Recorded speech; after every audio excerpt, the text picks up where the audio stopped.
I let my brother crash with us after his divorce, then he told my 10-year-old real men don't cry and smirk. Hi, I'm Marcus, 39, and 3 days ago, my brother told my 10-year-old son that real men don't cry right in front of me. My kid had just fallen off a bike, blood on his elbow, pants ripped, scared. And my brother Uncle Big Shot, the family's fun one, looked down and said it like it was wisdom. Come on now, man up. Real men don't cry. My son froze. He looked up at me, tears caught in his eyes, like he wasn't sure what was allowed anymore. I didn't yell. I didn't throw a fit. I turned to my brother and said, "Pack your stuff. You're leaving today." Let me rewind. My brother Nate had been staying with us for 2 weeks. Divorce number 2, job transition, needed a place to crash. I said yes mostly because my mom begged me to, and because I remembered what it felt like to need somewhere to land. Nate was the kind of guy people loved at parties. He could make a whole room laugh in 10 seconds.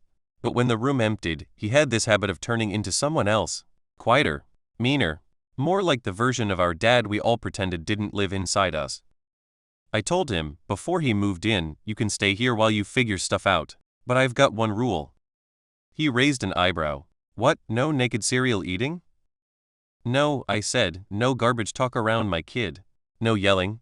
No jokes about weakness, no man-up stuff. You treat him like a human or you leave." Nate chuckled. "Bro, I'm not a monster."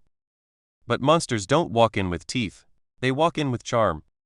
For the first week, things were fine. My son, Jaden, actually liked him. Nate taught him a card trick, showed him how to make perfect scrambled eggs, even let him borrow his hoodie one morning when it was cold. But around day 10, I saw the shift. It started small. Are you gonna cry about that? When Jaden lost a round of Uno. Then come on, don't be so soft, when Jaden winced during a scary movie. Each time, I caught Nate's eye. Each time, he gave me that chill-out shrug. Then came the bike fall. Jaden had taken a corner too fast on the sidewalk. He hit the curb, went down hard. I heard it from inside rubber skid, then that horrible pause before the cry. I ran out. He was on the ground, hands scraped, shaking. And Nate, already leaning over him, beat me to it. "You're fine. Real men don't cry." Jaden looked at me like he'd just been handed a test with no right answers. I said nothing, just helped my kid up, cleaned his cuts, walked him inside. And then I turned back to my brother and said what I should have said the first time. "Pack your stuff. You're done here." Nate laughed like I'd told a joke he didn't get yet.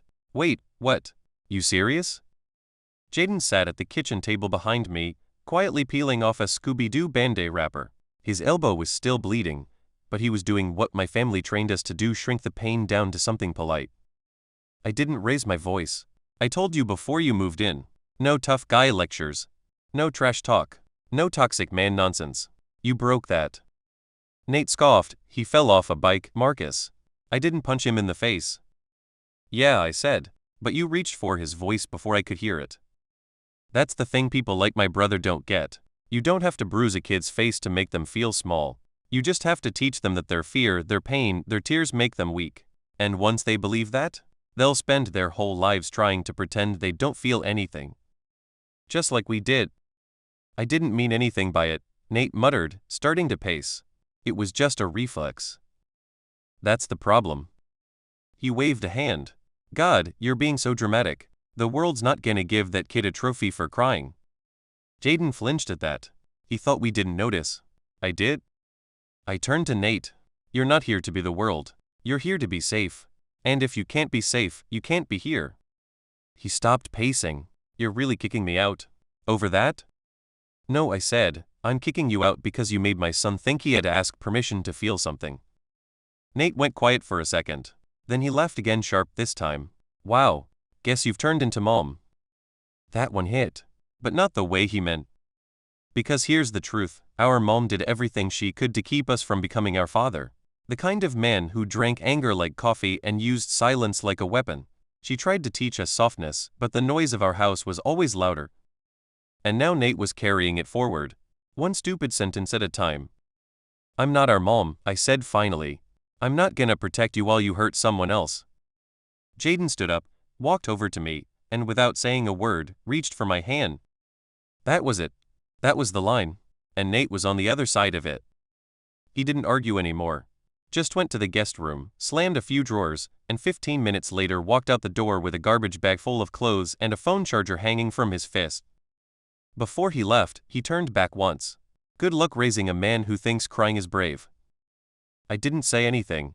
I just looked down at Jaden, who still held my hand like it meant something.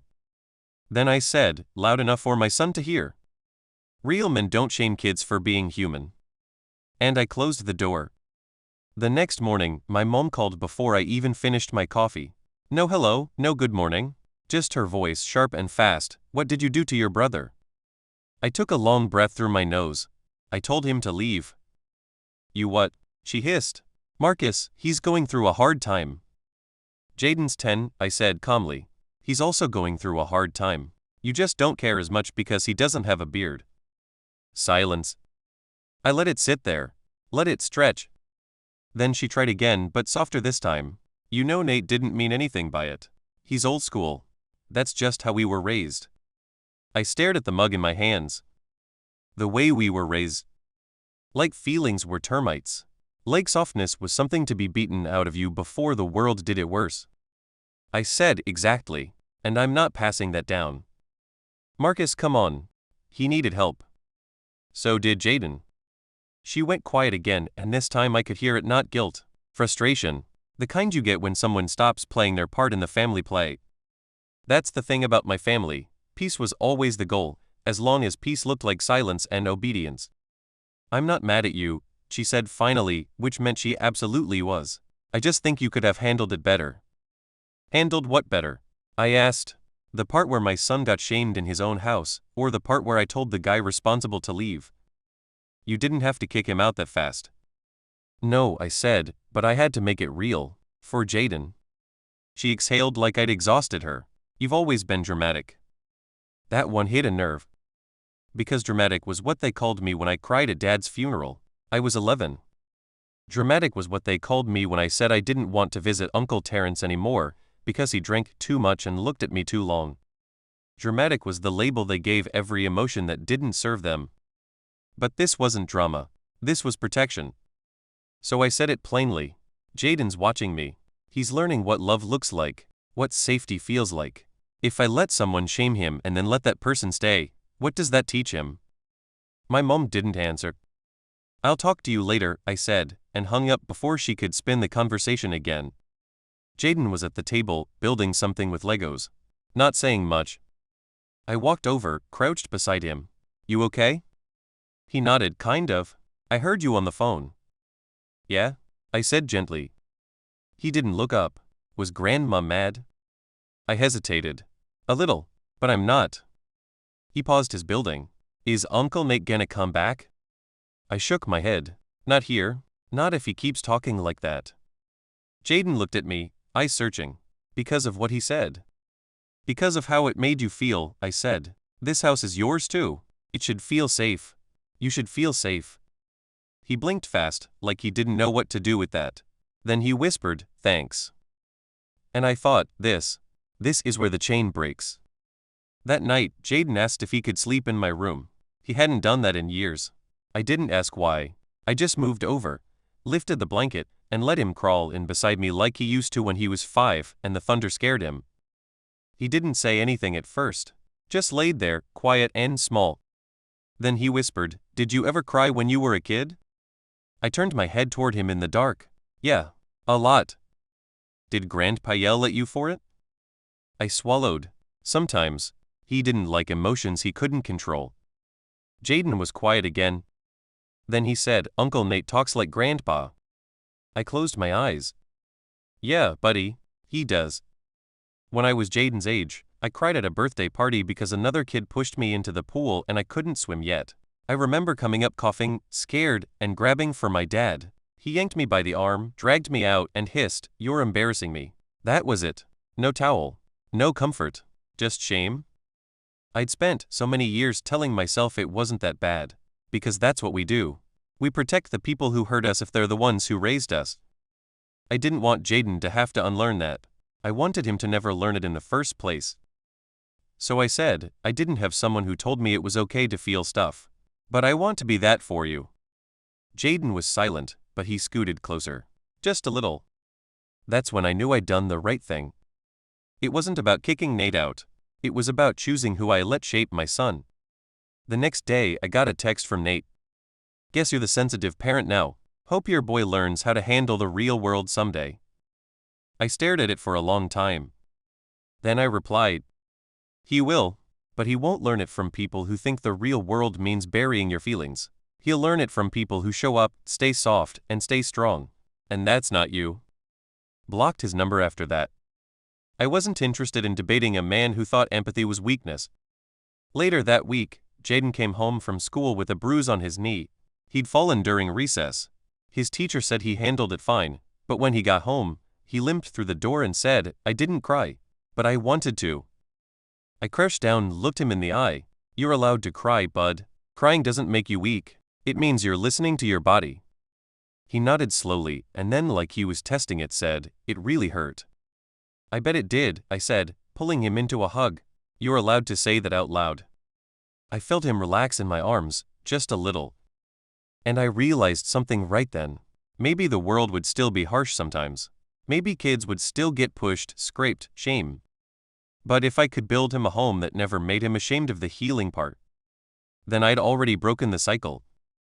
That weekend, we visited my friend Brian. He's got 2 daughters and a backyard that turns into chaos every Saturday. Trampoline, soccer net, sidewalk, chalk, war zone. Jaden loved it. At one point, I stood at the grill with Brian while the kids launched themselves off the trampoline like they were made of rubber. Brian glanced at Jaden midair and said, he seems lighter lately. Yeah, I said. I think he is. Brian flipped a burger. Nate's still staying with you? I shook my head. Not anymore. He didn't ask for details, just nodded like he understood without needing the paperwork. That's why I liked Brian. He didn't make me explain my boundaries like I was applying for a loan. Jaden scraped his knee again that afternoon, fell trying to kick a soccer ball with his non-dominant foot. He got up slower this time, blinking fast. And before I could even get to him, one of Brian's daughters, she's 7, ran over with a box of Band-Aids and said, You're okay. That looked like it hurt. Jaden nodded. It did. She peeled a Band-Aid with her teeth, handed it to him like a field medic. Thanks, he mumbled. They went back to playing. That was it. No shame. No weird macho handshake. Just empathy like it was normal. Because it was supposed to be normal. Later that night, after the dishes were done and Jaden was in bed, I got a call. Block number. I let it go to voicemail. An hour later, another one. This time I answered. Nate, I said flatly. You told Mom I was banned from your house? He snapped. I leaned against the counter. I didn't tell her anything. I just stopped covering for you. You made me look like some kind of abuser. I didn't answer that, because if you're more worried about how you look than what you did, the conversation's already broken. He kept going. You always act like you're better than everyone. Like just because you read a couple books about parenting, you get to act like a therapist. I said nothing. Marcus, he growled, he's gonna grow up soft. I hope so, I said. I hope he grows up soft enough to feel and strong enough not to apologize for it. There was a long pause. Then Nate said, I needed your help. I gave you a place to stay, I said. And you used it to pass down the same pain we both inherited. I'm not doing that anymore. He muttered something I didn't catch. Then I said, let me ask you something. When was the last time you cried? He scoffed. That's none of your. Exactly, I said. And look where it got you. He hung up. I stood there for a long time, the kitchen light flickering just a little, and I realized something brutal and honest. It wasn't that Nate couldn't change. It's that he didn't want to. Because changing meant reckoning with the fact that maybe, just maybe, he wasn't right all along. And some people would rather drown in silence than admit they've been hurting themselves and everyone around them. That's not strength. That's fear in a leather jacket. Monday morning, Jaden's school counselor called, said he wanted to talk. Nothing urgent, he clarified quickly, just to check in. I'd filled out the parent form at the beginning of the year, mentioned that Jaden's uncle was staying with us temporarily. Maybe I'd said something about transitions. I couldn't remember now. We met after school. Neutral office, beanbag chairs, a desk with colored pens and a stress ball that looked like earth. The counselor, Mr. Thomas, was kind-eyed and calm, the kind of calm that doesn't rush kids to finish a sentence. I wanted to tell you, he said. Jaden asked to see me last week. Just once. Didn't say much. But he said he didn't feel safe at home. Not physically, emotionally. My stomach dropped. Mr. Thomas held up a hand. It's okay. He said it changed. He said you changed it. But I wanted to check in and see if everything's alright. I nodded slowly. His uncle said something to him. Something that cut deep. I didn't let it continue. Mr. Thomas smiled a little. He told me that part too. He said, my dad picked me. That sentence hit me straight in the ribs again. He said it like he couldn't believe it, Mr. Thomas added gently. I swallowed and stared at the little earth stress ball for a second. I didn't realize how many times I'd made him feel like I wasn't picking him, just to keep the family peace. Mr. Thomas nodded. The peace we grew up with usually means silence. You broke that. That's loud peace. I liked that. Loud peace. He asked if Jaden might benefit from a few regular sessions. I said yes. Not because anything was broken, but because I wanted Jaden to stay whole. That evening, Jaden came home with a drawing in his backpack. It was two stick figures on a couch eating cake. One had short legs. The other had giant eyebrows and a little coffee mug. I asked, is that me? He nodded. Your eyebrows are hard to draw. I laughed. And the cake? That's from my birthday redo. I looked closer. The banner above them in the drawing said Jaden's safe place. I wanted to cry right then. Not from sadness. From the sheer weight of hope when you realize you did something right. I hung it on the fridge. Right in the middle. No other papers crowded it. Jaden grinned. You're gonna leave it there? Forever, I said. Or until I die. Whichever comes first. He rolled his eyes like I was ridiculous. And that's when I knew he was healing. Not just because he drew it, but because he trusted I'd honor it. Later that night, my mom called again. I didn't answer. This time she left a voicemail. Marcus, I don't know what story you're telling people, but your brother's devastated. You embarrassed him. I didn't respond. Because I wasn't telling a story. I was correcting one. That week, something strange happened. A package showed up at my door. No return address, just my name scribbled in tight, rushed handwriting. Inside, a card that read, for Jaden. I didn't mean to make him feel small. Taped to the inside was a $20 bill and a Hot Wheels car still in the packaging. Nay? It was his way. Say sorry through a box, not a voice. No real apology. Just a thing, so he could say he tried. Jaden opened it next to me, held up the car and stared at it like it was a puzzle. He looked at the card again. Should I say thank you? I paused. Do you feel thankful? He thought about it. No, it just feels weird. Then you don't have to pretend. He nodded once, put the car on the table and walked away. Didn't throw it out. Didn't clutch it. Just left it. Later that night, I messaged Nate. Jaden got your box. I hope you meant what you wrote. But if you want a relationship with him, it needs more than a toy. It needs repair. No reply. That was okay. The apology wasn't really for us. It was for his own guilt. Jaden didn't bring it up again. Instead, he brought home a flyer from school. Father-Kid Field Day. 3-legged races, water balloon toss, tug of war. You wanna go? He asked, acting casual. Of course, I said. Why? He shrugged. Some kids don't have dads who come. I didn't know if you'd be busy. That sentence hit me sideways. Not because I was busy, but because somewhere along the line, he started assuming I might be. I crouched beside him. Jaden, listen to me. I will always show up if I know it matters to you. And even if you don't say it, I'll try to know anyway. He didn't say anything. But later, when we were eating dinner, he said, you'd be good at the water balloon game. You're fast when you want to be. I grinned. You saying I'm old? He smirked. A little. That Friday, we showed up at field day like a unit. Matching t-shirts, 2 ridiculous bandanas and sneakers I hadn't worn since my 20s. We lost the first round of tug of war. Jaden fell right on his butt and looked embarrassed until I fell too. On purpose. He laughed so hard he couldn't breathe. Later, we won the water balloon toss. By 1 catch. The balloon popped in his hands right as we crossed the line. Water everywhere. Cheering. And I saw something on his face that made my chest tight. It wasn't pride. It wasn't relief. It was trust. The kind of trust kids don't say out loud. The kind they build one moment at a time if you show them it's safe to believe in you. When we got home, Jaden hung the tiny plastic medal they gave us on the fridge right next to his drawing. "Best day ever," he said as he passed me. Not loud, just quiet and sure. I sat down on the couch and thought about how far we'd come in just a few weeks.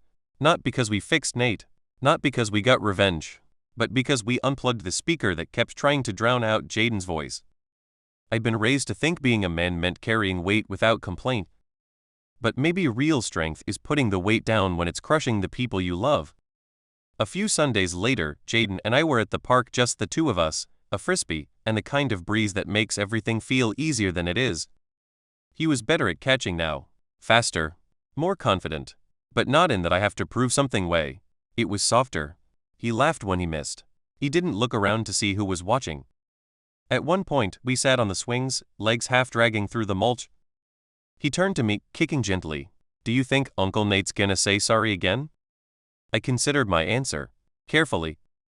"I don't know," I said. "Some people think saying sorry means they lose something, like it makes them weak." Jaden nodded slowly. "But it doesn't, right?" "No, bud. It makes them real, strong enough to admit they're not perfect." He didn't say anything for a while. "Then I'm glad you don't make me act tough all the time." I smiled. "You don't have to act anything. You just get to be you." That night, back at home, we cleared the fridge for the first time in weeks. Kept the drawing. Kept the medal. Everything else got tucked away. Reset. I left one magnet bare on purpose. A little space for whatever comes next. After Jaden went to bed, I stood in the kitchen and checked my email. One caught my eye. Subject: Family Group Chat Reconnect. I opened it. My mother. Long, dramatic paragraph. Something about misunderstandings, about how everyone makes mistakes, about forgiveness being Christian. Then, maybe we can start fresh. Let me see Jaden again. He must miss his family. No apology. No ownership. Just a repackaged plea. I stared at it for a while. Then I hit reply. Jaden doesn't miss being treated like he's invisible. If you want to see him, start by seeing what you did. When you're ready to talk about that for real, my door's open. Until then, we're good here. I didn't send it right away. I read it 3 times. Looked at my words like they belonged to someone else. Then I hit send. Closed the laptop. Turned off the lights. Sat on the couch. Quiet house. No tension in the air. Just the hum of the fridge and the soft thought of Jaden turning over in bed. Peace. Not silence for safety, peace. Loud peace. Built on truth. And choices. I don't know if my brother will ever change. I don't know if my mom will ever see her own patterns. But I know this. My son will never sit in a hallway crying quietly because someone taught him he had to choose between being loved and being seen. He'll never think his feelings make him weak. He'll never wonder if his birthday matters less than someone else's crisis. Because I chose him. Out loud. And I'll keep choosing him. Every single time.